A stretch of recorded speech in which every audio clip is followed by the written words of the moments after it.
Coach, zany night out here a couple of nights ago. You get the doubleheader sweep, but in one of the probably the only time in your long career as a player and a coach that you went to bed at night thinking that a game wasn't over, woke up the next morning and found out you had won it.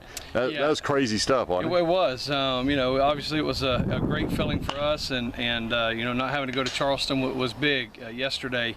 You know, end of the game, we had one umpire saying it would end after 5, and another umpire saying it would have to go 7. Weren't really sure. Didn't know with it being a playoff game how it would go.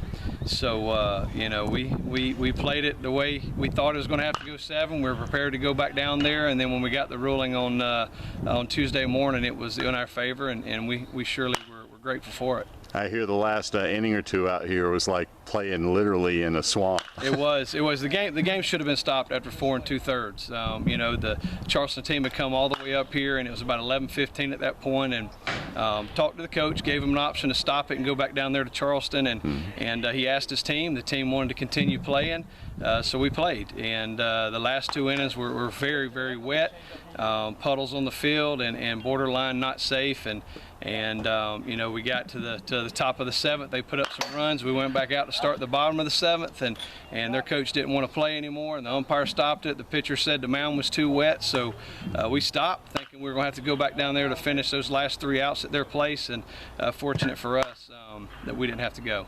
All right, you got Pinewood Prep coming now. Was supposed to be a doubleheader, but now I understand it's going to be just one game, 6:30 I think tomorrow, and then you guys will go down there on Friday and play 1 or 2 depending on the situation. What do you know about them?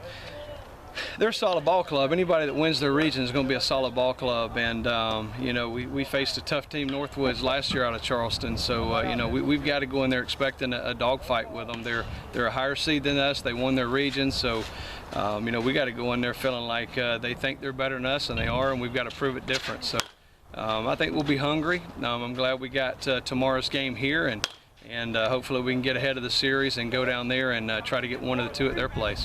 You guys have had big bats all year long and continued, obviously, not to cover off the ball. You told me, what, 2 or 3 weeks ago, you said how far we go will depend on how well we field the baseball. How is that going right now? It's going well. Our last 2 or 3 regular season games was well. Game 1 we played error-free and won 11-0. Game 2 we didn't throw strikes, we didn't play defense. We found ourselves down 4 or 5 runs in the 5th inning. So fortunately our bats bailed us out. But again, that becomes our Achilles heel. If we don't play defense and throw strikes, our bats can only do so much. So we've been playing pretty clean. I think probably 2 of the last 6 games we've had some errors and hadn't thrown strikes, but the other ones we've played well. So 3-game series, you can have 1 bad one, you just can't have 2 bad ones. All right, good luck tomorrow out here, 6:30 here at the Falcons Field against Pinewood Prep. Yes, sir. Thank you, buddy. Thank you.